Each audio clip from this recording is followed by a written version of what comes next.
හරි මේ අපි බලමු DSCP ඩෝරා ප්‍රොසෙස් එක ගැන. මේ ඩයිනමික් හොස්ට් කන්ෆිගරේෂන් ප්‍රොටෝකෝල් කියලා මේ ප්‍රොටෝකෝල් එකක් තියෙනවා. ඒකෙන් කරන්නේ මේ dynamically IP address network device වලට assign කරන එක. මේ ඩයිනමික් හොස්ට් කන්ෆිගරේෂන් ප්‍රොටෝකෝල්. ඉතින් එක්සෑම් එකට මේ ටයිප් සෙක්ෂන් එකක් එනවා. ඒකයි මේ එක්ස්ප්ලেইন කරන්නේ. DCN වල මේ එක්සෑම් ටයිප් කෙක්ෂන් එක. මේක එහා පැත්තේ එක්සෑම් එකට මේන විදිය මේ ඩයග්‍රෑම් එක තියෙනවා. මම මුලින් එක්ස්ප්ලেইন කරලා ඉන්නම් මේකෙන් වෙන්නේ මොකක්ද කියලා. මේකෙන් කරන්නේ නෙට්වර්ක් ඩිවයිස් වලට ඉන්ටර්නෙට් යාම සඳහා IP ඇඩ්‍රස් එක assign කරන එක. එතකොට ඒකේ ටයිප් හතරක් තියෙනවා. මේ කෙටියෙන් මතක තියාගන්න පුළුවන් ඩෝරා කියලා. D අකුරෙන් තියෙන්නේ discover, O කියන්නේ offer, R කියන්නේ request, A කියන්නේ acknowledgement. ඉතින් මේ process එක type හතරකට වෙනවා. ඉතින් මේ අපි IP address එක ලබා ගන්න ක්‍රියාවලිය තමයි මේකෙන් කරන්නේ. මේ process එකේ අපිට හිස්තැන් පුරවන්න ඉන්නේ ගොඩක් වෙලාවට. මේ ඩෝරා process එක කියන්නේ IP address එකක් assign කරන ක්‍රියාවලියට. එතකොට assign කරන්න අපි මේ ඉන්නේ client නම් මුලින් මේ IP address තියෙන server එක. මේ තියෙන්නේ අපි. මේ ඉන්නේ අපි. මේ තියෙන IP address තියෙන server එක. අපි ඉල්ලගන්න එපා IP address තියෙන server එකෙන් IP address එකක්. ඒ IP address එක use කරලා තමයි ඊට පස්සේ අපි internet එකට යන්නේ. එතකොට අපි ඒ ඉල්ලගන්න process එකට තමයි මේ DORA process එක කියන්නේ. ඊට පස්සේ දැන් අපි ඉල්ලගද්දී අපෙන් අහන්නේ මේ destination address එකයි source destination address අහන්නේ. exam එකට එන්නේ ඒක section එකක් આવොත් ඉන්නේ. ඉතින් අපි request එකක් මුලින් අපි කරන්නේ discover කරනවා. අපි මුලින් message එකක් client ඉඳන් server එකට මොකක් හරි message එකක් අපි යවනවා නම් source IP address එක වෙන්නේ අපේ IP address එක, destination එක වෙන්නේ එයාගෙන්. සාමාන්‍යයෙන් අපි එහෙමනේ කරන්නේ. එතකොට මේකේ තාම client තාම කියන්නේ මේ IP address එක ගැන process එකනේ. හරියට මේ IP address එකක් එතකොට අපිට නැහැනේ. මේ IP address එක නැති හින්දානේ අපි IP address එක ඉල්ලගන්නේ. එතකොට අපි හැම වෙලාවම කරන්නේ broadcast කියන එක. ඒ කියන්නේ destination address එකට එන්නේ broadcast address එක. මොකද IP address එකක් නැතිකොට මෙයාට කෙලින්ම destination එකකට forward කරන්න බෑ. ඒකින් හින්දා හැම වෙලාවම broadcast address තමයි එන්නේ. ඒක ගොඩක් අයට තියෙන ගැටලුවක් හින්දා තමයි ඒක කිව්වේ. ඊට පස්සේ මේ 000 දැන් අපි පළවෙනි එක ගත්තොත් DSCP client යවනවා message එකක් DSCP server එකට discover message එකක්. ඒකේ source IP address එක වෙන්නේ අපේ එක, destination එක කලින් කිව්වා වගේ broadcast IP address එකක් වෙන්න ඕනේ. මේක මේ IP address වලින් කරන්නේ. ඉතින් MAC address වලින් මේ communication කරන විදිහත් එහා පැත්තේ තියෙනවා. මම ඒකත් කියා දෙන්න. එතකොට source IP address එකක් මේ තියෙන්න බෑ අපිට. දැන් මොකක් හරි මේකක් යවන්න නම් එතකොට අපිට තාම මේ නිශ්චිත IP address එකක් නැහැනේ. එතකොට අපි use කරන්නේ මේ 0000 කියන IP address එක. මෙන්න මේ 00 කියන එක තමයි use කරන්නේ. මොකද අපිට තාම නිශ්චිත IP address එකක් නැති හින්දා. හරි මේ ඊට පස්සේ 000 කියලා දානවා source එකට, destination එක මේ broadcast IP address එක. broadcast IP address එක 255 ඒක මතක තියාගන්න. එතකොට broadcast MAC address එක වලට මතක ඇති FFFF කියලා ඉගෙනගෙන ඇති ඔයාලා.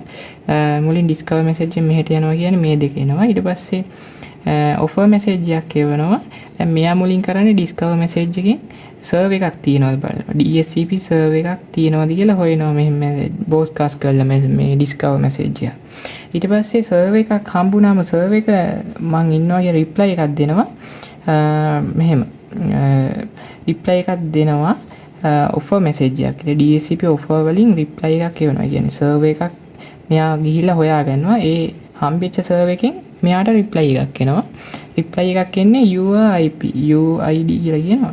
your IP address කියලා මොකක් හරි IP address එකක් දෙනවා. 192.168 ඔහොම 1.2 ඔන්න ඔය IP address එක ඔයා තියාගන්න කියලා client දෙනවා. ඒ කරන්නේ ඔෆර් එකෙන්. එතකොට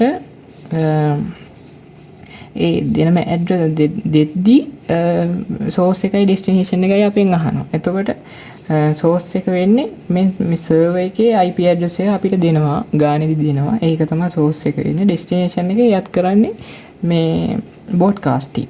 මේ ඔක්කොම කරන්නේ බෝඩ්කාස්ටිං එක මතක තියාගන්න. මෙයා බෝඩ්කාස්ටිං කරන්නේ මෙයාට සිලෙක්ටිව් ෆෝවර්ඩින් කරන්න පුළුවන්. හැබැයි මෙයා කරන්නේ බෝඩ්කාස්ටිං මොකද මෙයාට තාම නිශ්චිත IP ඇඩ්‍රස් එකක් නැති හින්දා. එතකොට මෙයා IP ඇඩ්‍රස් එකක් ඔෆර් කරනවා UIP කියලා මෙයාට එවනවා, ක්ලයන්ට් එවනවා. ඊට පස්සේ එව්වට පස්සේ ක්ලයන්ට් ආයෙ රික්වෙස්ට් එකක් යවනවා මෙයාට මම මේ IP ඇඩ්‍රස් ඔයා දුන්න IP ඇඩ්‍රස් එක ගන්නමද, ඒ කියන්නේ පර්මනන්ට් ගන්නද කියලා මේ අහන මැසේජ් එකක් තමයි ආයෙ අපි සර්වර් එකෙන් අහන්නේ. එන්නේ හින්දා රික්වෙස්ට් මැසේජ් එකක් යවනවා. ඔයා ආයෙපු IP එක අපි ආයෙ මේ පර්මනන්ට් යූස් කරන්නද මම කියලා රික්වෙස්ට් මැසේජ් එකක් එවනවා. ඊට පස්සේ කරන්නේ ඔයා පර්මනන්ට් යූස් කරන්න කියලා ඇක්නොලෙජ්මන්ට් එකක් ආයෙ යවන එක. එතකොට මේකටත් වෙන්නේ සෝස් IP එකට රික්වෙස්ට් කරන එකටත් සෝස් එක එන්නේ 000 මෙයා IP එකක් දුන්නට තාම මෙයා පර්මනන්ට් යූස් කරන්නද කියලා අහලා ඕකේ කරේ නැති හින්දා තමයි 00 එන්නේ. නැත්තම් මේ IP ඇඩ්‍රස් අපිට යූස් කරන්න පුළුවන්. ඒකයි මෙතන 00 එන්නේ. ඩෙස්ටිනේෂන් එක තාමත් ෆෝවර්ඩ්. ඩෙස්ටිනේෂන් එක මේ මොකද්ද බෝඩ්කාස්ටිං. දැන් එකපාරක් ගිහිපු හින්දා කෙනෙක්ට හිතෙන්න පුළුවන් මෙයාගේ ඩෙස්ටිනේෂන් 192 160 මේක දාන්න. හැබැයි මේකේ තාම මෙයා IP ඇඩ්‍රස් එකක් මේ පර්මනන්ට්ලි assign කරගෙන නැහැ. තාම එන්නේ මෙයාට 000. එතකොට අපිට යූස් කරන්න බෑ මේ මෙයාට සිලෙක්ටිව් ෆෝවර්ඩින් කරන්න බෑ. ඒක හින්දා බෝඩ්කාස්ටිං කරන්නේ. එහෙම මතක තියාගන්න. එතකොට ඒකටත් එන්නේ 255. ඊට පස්සේ එහෙම ගියාට පස්සේ ඔයා තියාගන්න කියලා කන්ෆර්ම් කරනවා සර්වර් එකේ මේ පැත්ත. එතකොට සෝස් එක වෙන්නේ මෙයාගේ IP එක. ඊට පස්සේ ඩෙස්ටිනේෂන් එක වෙන්නේ මේ පොඩ්කාස්ට්. තාම මෙයා අරගෙන නිශ්චිතවම ඕකේ කරලා මේ අරගෙන නැහැනේ. මේ පාසන ක්‍රියාවලියෙන් පස්සේ තමයි මෙයා මේ අපිට ක්ලයන්ට් නිශ්චිතවම IP ඇඩ්‍රස් එකක් හම්බෙන්නේ. ඩෙස්ටිනේෂන් එකත් බෝඩ්කාස්ට් එක, ඩෙස්ටිනේෂන් බෝඩ්කාස්ට් එක, සෝස් IP ඇඩ්‍රස් එක, මේ සර්වර් එකේ IP ඇඩ්‍රස්. ඊට පස්සේ මේ හතරවෙනි ක්‍රියාවලියත් ඉවර වුණාට පස්සේ තමයි මේ ඇක්නොලෙජ්මන්ට් එක හතරවෙනි ක්‍රියාවලිය. ඊට පස්සේ තමයි පර්මනන්ට් IP ඇඩ්‍රස් එක මෙන්න මේ ක්ලයන්ට් ලැබෙන්නේ.